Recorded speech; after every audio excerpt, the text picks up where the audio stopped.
Today, I'm here with Enchatin, and we're going to be ranking every mini inside of Clash Mini. Enchatin, thank you so much for coming to the channel today, man. I want to dive right in with you, being someone that's pushed to the top of ladder. I want to know what minis you think are really worth playing inside of the game. But first of all, thanks for coming to the channel, man. I appreciate it. No, thank you a lot. I mean, it's been a while, but much appreciated. I'm always, down to do collaborations and everything. And, we've known each other for a while now. And it's, I'm glad to be able to get back into a new Supercell game. I am too. I mean, I'm a lot more excited for this game than I ever expected, and I'm happy to do collabs like this all the time. So let's dive in to some Clash Mini. All right, Enchatin, let's talk about the Knight. Only a 2 elixir cost, really tanky like in Clash Royale. Where do you put this one on the chart? I gotta put this one on the C tier. I just think it's an okay unit, but there's just better options, especially at 2 elixir as, tank units are concerned. I mean, I just got to put him in the C tier. All right. Even with that shield that he gets that I can seem to never break through, still a C for you. Yes, still a C because unfortunately the guard just does everything the Knight does, but so much better. Next up is the Barbarian. Where do you put this one? I put this one right behind the Knight, still in the C tier. I just don't think you get any value from it. By the time it really does any damage in the match, it just gets obliterated. Everybody's running a Pekka right now, a Monk, and the Countess just goes to the back line before the Barbarian really even gets any value. I just, once again, think if you're going to run a 2-cost like mini tank, it's got to be the guard. All right, now what is the best thing about the Barbarian? Read my mind, Enchatin. The best thing about the Barbarian? Rage. Yeah. No, it's the celebration after the Barbarian wins. It's the best animation. It's the best one inside of the whole game. Next up in Enchatin is the Miner, which me, a newer player, not at the top of the ladder like you, I rely on a lot, but I know that it's a one-trick pony that when you get to the top of the ladder, things change. So where do you rank this Miner? I still rank the Miner at around the B tier. Earlier it was probably around the A tier and lower ranks, but definitely I'd put it at the B tier. It does get to the back line. It does take out those pesky archers and E-wizards, but unfortunately it really is only a counter to the Archer Queen. And until we see more Archer Queens in the meta, I'm going to have to leave it in the B tier. Now you just mentioned the Archer. The Archer is really valuable in so many decks, but how do you value it? I value the Archer, I would say, is the 5th best mini in the game. I'm going to put her at the A tier. I think what she does is so unique. Every single person uses an Electro Wizard, so you need something to hit that in the back line. And right now, the meta is a lot of people running the Countess, so the Countess gets to the back line. The Countess, when it jumps to the E-Wizard in the back line, if they're putting the E-Wizard, it does not kill it unless something else hits it at least once. So if you have an Archer and the Archer hits the Electric Wizard and your Countess gets back there, it'll clear it out before it jumps away. That is why I think the Archer is so important in this deck. Next up, we have the Spear Goblin. I love that initial throw, but is there value after that?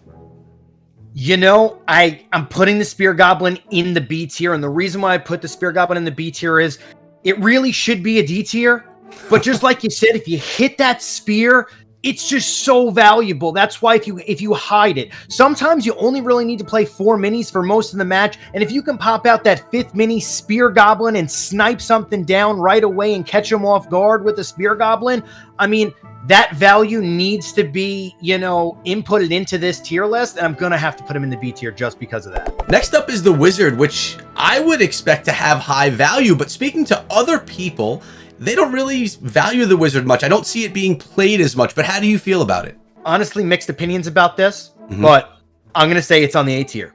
Here's why.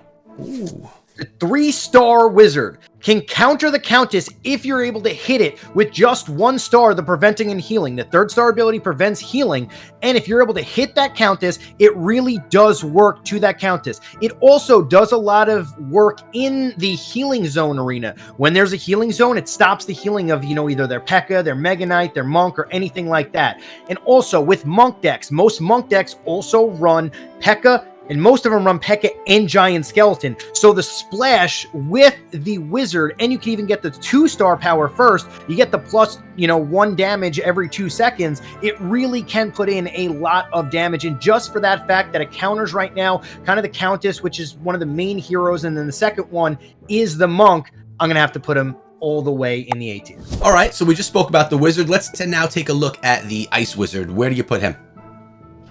Well, Echo, if you asked me 2 days ago, I would have put him in the C tier. Okay, but Not gonna lie. Today, I'm going to put him in the A tier all the way. He might even be S tier, but we're going to put him in the A tier, and here's why. If you can hit a Countess with that first shot, it slows it down, and it's useless. You make that Countess useless. Same thing with Monk. You can completely slow down a hero to the point where they're almost non-existent in the match, especially if you get the star power where you slow them down even more. It takes care of high-level heroes, so you don't have to worry about them anymore, and it really clears out a lot. And that's why I'm going to put him in the A tier. I mean, he might be the lowest A tier that we have, but we're definitely going to put him up there. Now, earlier on in the video, you mentioned the guard, how it's better than the barbarian, how it was better than the knight. Now we're on the guard, so where do you rank it? Why is it so much better? Well, I'm going to rank the guard as the 4th best mini in the game on the A tier.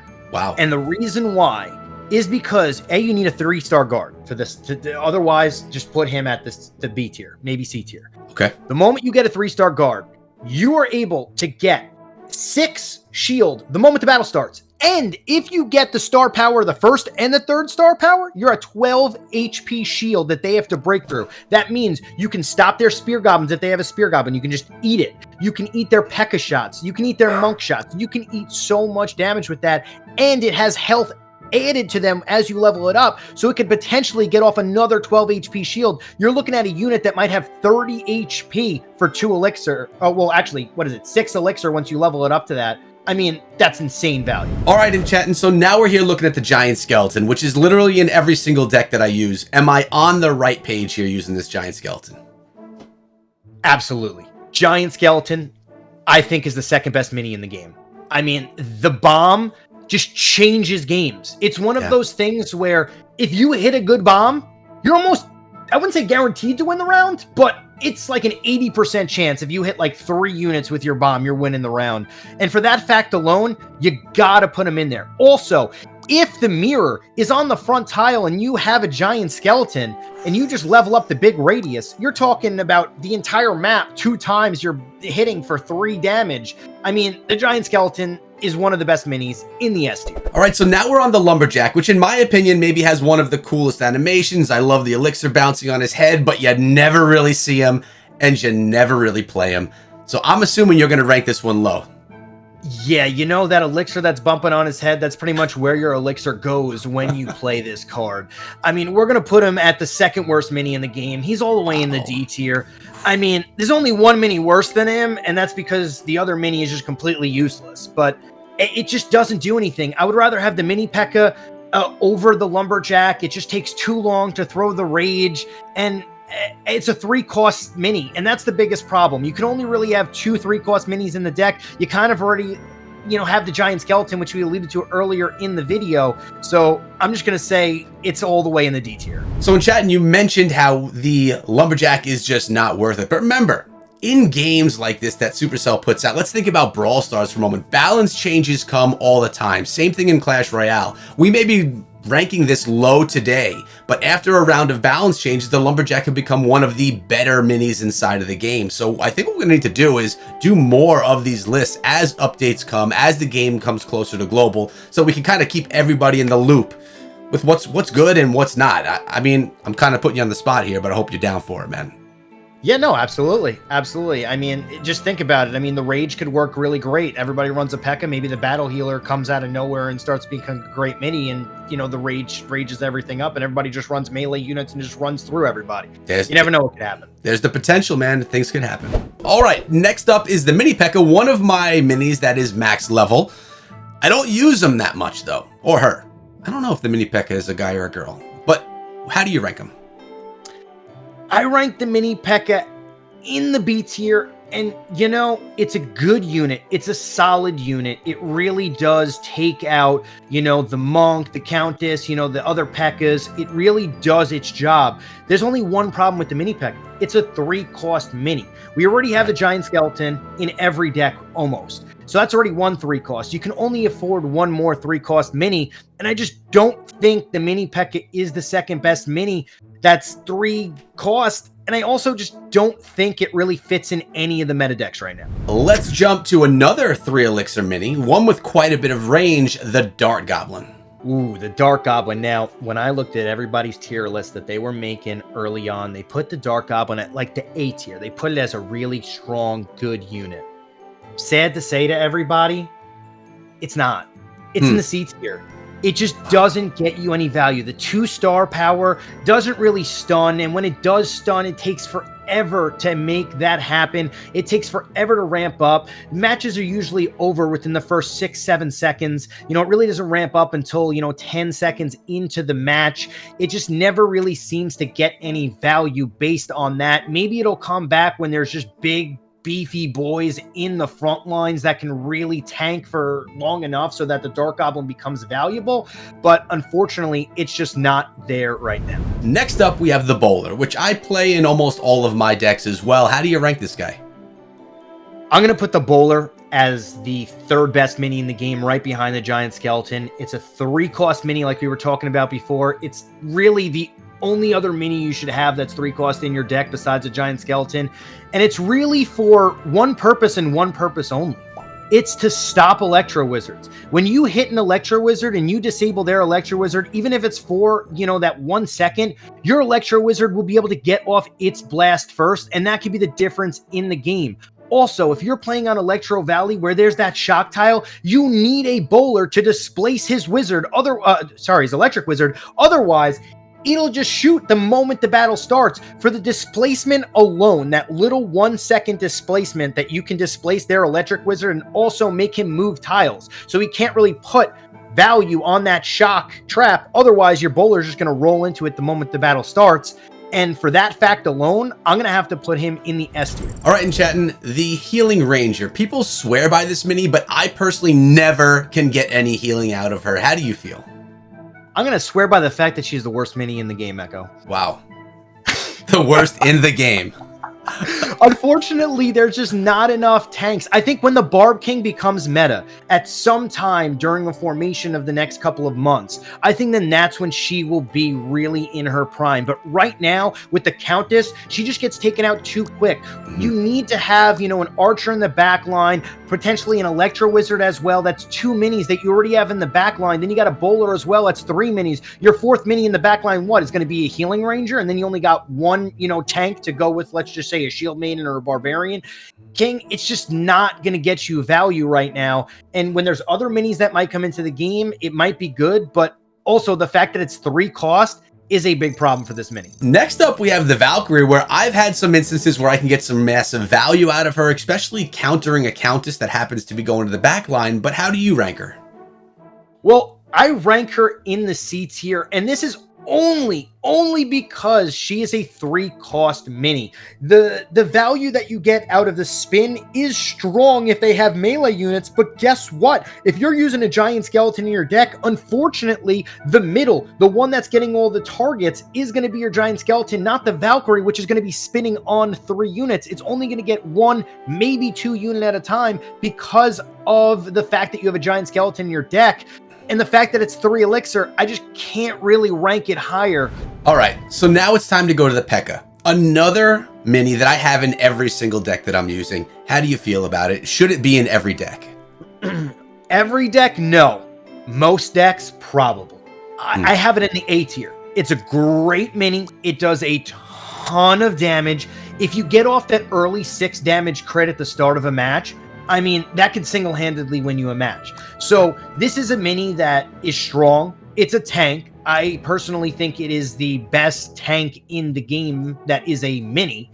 So I have to say it's one of the best units that I would put in there. I mean, it does so much damage. It clears out a monk. If you can get 6 damage on a Countess, 6 damage on a monk to start off the match, I mean, you're just looking pretty. If you also can put it on a heal square and, have it heal up as well, I mean, it could just do so much damage in the match. And also, if they have a lot of minis that only do 1 damage, if they have a wizard, they have a spear goblin, if they have, a barbarian, and, they're trying to flood you, and you get the 2nd star power and the shield, and you just put on your shield and your Pekka doesn't take any damage for the first 6 seconds of the match, I mean, how are they going to win? So I have to say it's going to be in the A tier, and it definitely should be in most decks. Now, the Magic Archer is one that people always use or don't really ever use. You have believers and you have people that think that it's just too expensive. How do you feel about it? Honestly, Echo, I think it's an amazing mini. But for the sole purpose of a tier list, I have to put it in the B tier.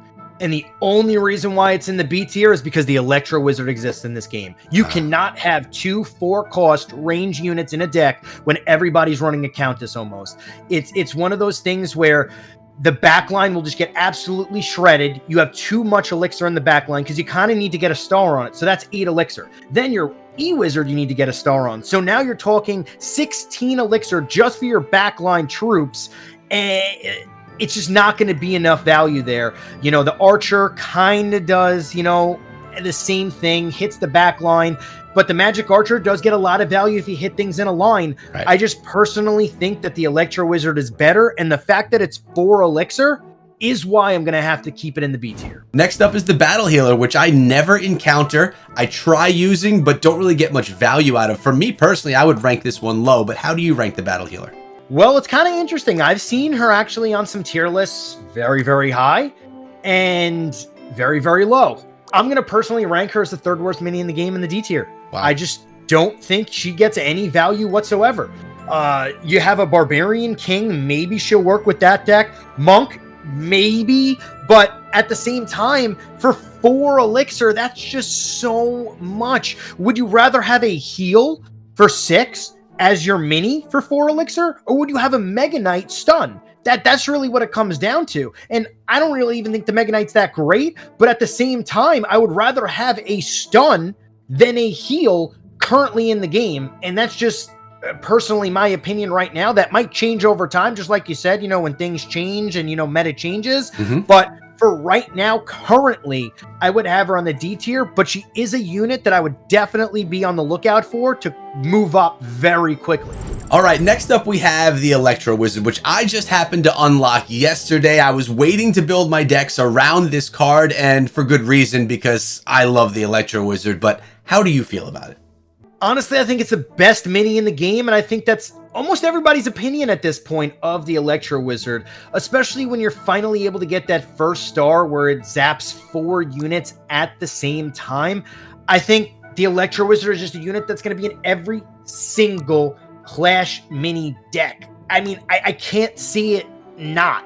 The moment it gets nerfed, probably it's going to get nerfed to where it only hits 3 units, but for right now, where it currently is, every single deck is going to need to have the Electro Wizard. And the final mini inside of the game is the one mini that I have yet to unlock, so I can't really say much on it, except for it is expensive, although it is also a really tanky troop. I'm talking about the Mega Knight. What do you feel about this Mega Knight? Oof. Well, the Mega Knight is one of the minis in the game that I want to rank high so bad, Echo. I want to put it in the A tier, but I just can't. And for the sole purpose that the Pekka exists in the game, I think the Pekka just does more for 4 elixir. I mean, it only has 2 less health than the Mega Knight that has 15 health, and I think it just hits so much harder. The Mega Knight's stun ability, unfortunately, sometimes it just never goes off in the match, and you sit there and you're like, well, now what? I just wasted 4 elixir. I didn't get any value. If I'm going to put 8 elixir into a tank troop that's just going to stun things, I may as well just have a giant skeleton, you know, die, explode with the bomb, still get a stun off, and still do everything for 1 less elixir. So I just think the Mega Knight, unfortunately, right now, just doesn't really have a place. I think it might need a new star power to really make it better, but it is the tankiest unit in Clash Mini. So I'm gonna say we're gonna put in the B tier, and I don't know if it's really gonna go up. I think they're probably gonna make another unit that's just more of like a tank. I don't know how or what they're gonna do, but for the Mega Knight, I just feel like it's a very difficult to really put in a deck. And if it is going to get off its stun, that's the only time it's going to be worth it. So with 20 minis in the game right now, it was a pretty quick tier list, which we know that Supercell is going to bring more and more minis, and balance changes are going to change up all of our rankings. So we're going to have to come back and bring you another video. But Enchatin, thanks so much for coming through. Why don't you take a second, let everyone know where they can find you, because you are also covering Clash Mini pretty hardcore. Yeah, so every night, pretty much, I stream on Twitch at around 6:30 Eastern, and you can find me on YouTube at Enchatin. I mean, this was a really fun video. I love doing tier lists, and I would definitely love to come on and do another one with you. You have an open invite, man. It's always a pleasure. And I'm going to put all of Enchatin's links in the description of my video. Make sure you go check them out. Maybe we could chat together on stream because I'll be there watching. But hope you enjoyed it. Make sure that you let us know in the comments section below if you disagree with the rankings that you heard here today, because we all do have our own opinions and I love reading those. But we're out of here for today. Make sure you sub and ring the bell if you enjoyed the video. And also, same for Enchatin with his links down below. Take care, guys. And be good.